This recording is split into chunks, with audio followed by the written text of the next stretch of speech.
For myself, it's a really unbelievable journey because when we started, I never could well expect so much success, obviously, and well, being on the road all the time, I mean, sometimes it's really tough. You don't see your family, you don't see your girlfriends, wives, or whatever.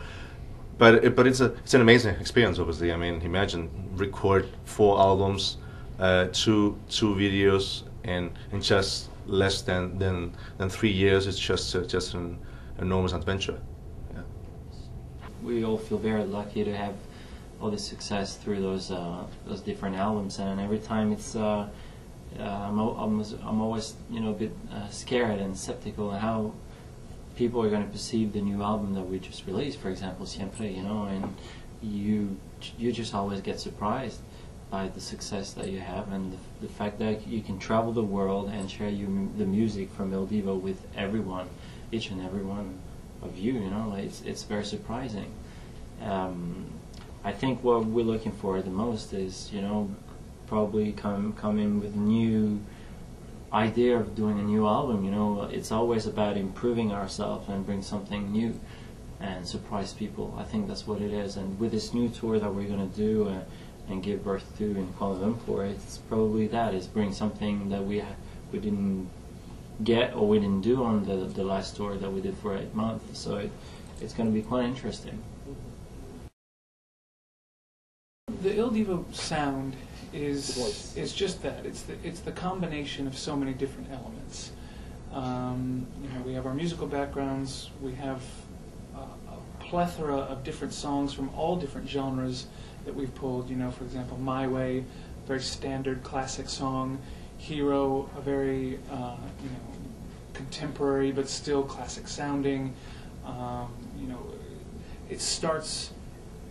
At the beginning of every song sounds like a pop song. At the end of the song finishes like an operatic finale, and there's everything in between that progression.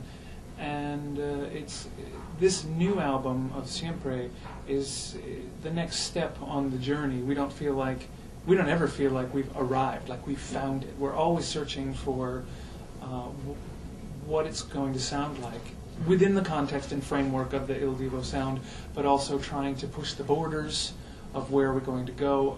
In this particular case, we did end up with a very Latin-heavy sound, which is good. It shows that we can go in a very specific direction, but I don't think that that's ultimately the end result direction. I mean, it just depends on what the songs will be for the next album when we do get to record that. It might end up being very more in that direction. It might be in a rock direction. It might go back, more towards traditional classic. It just depends on the choice of songs.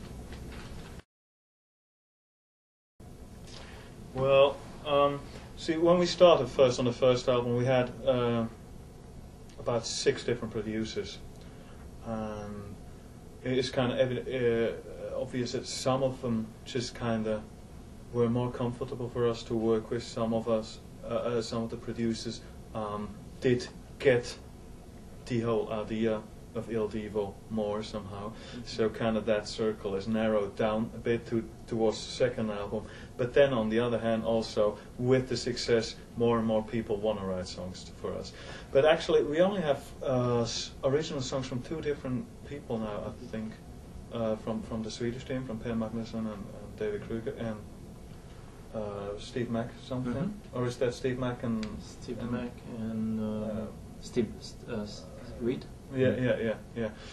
But these are basically people who've been writing for us from the first moment on, and it's just kind of like the same it is for us, that we get to know each other's voices and the combination of the voices more and more. Those people understand more and more how Il Divo works and are able to write much more specifically for the group, and that's how that develops.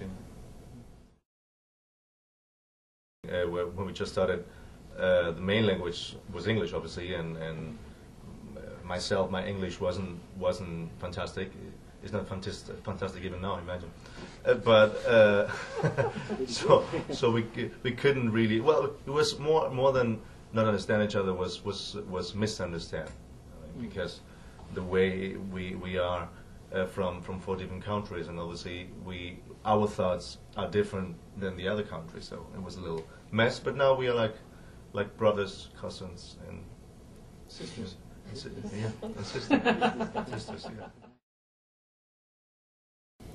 Well, it's been amazing, you know. Barbara Streisand is one of this voice that you think she's just an amazing singer and actress as well. She's very complete as an artist, and I think it's when the first time we heard about it, and our manager said you're going to perform for 2 months and do almost like 25 dates with her or something like that. So it was just amazing. We couldn't really figure out if that was true or not. But however, when that came together and we went doing the rehearsals in Los Angeles for the first time and went straight to work with her, it felt like, you know, it was all meant to be at some point, because the voices really worked well together and we had a chance to really perform with her, because some of the people actually thought we were opening for her and we were really sharing the stage with her, which was very different.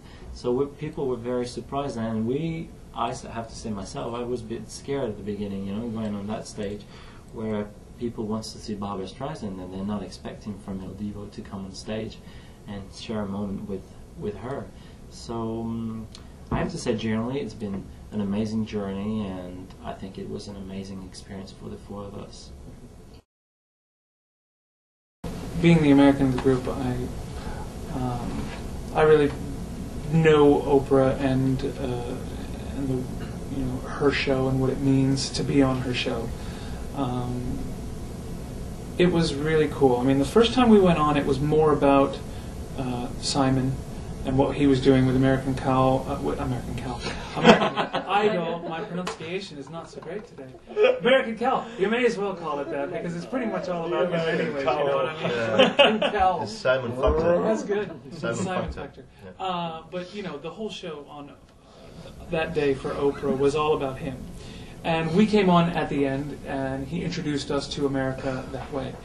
This last time being on was really an appearance just about us and what we've done over the 2.5, almost 3 years of being together. And you know, she actually saw us in the Barbra Streisand concert, and when she saw how much we had matured from the first time we were on her show to being on Barbra Streisand, she realized she just, you know, wanted to have us on the show. And so it really was more, for me, it was more of an honor to be on there because she wanted us there, not because Simon was introducing us. So I had a great time that day.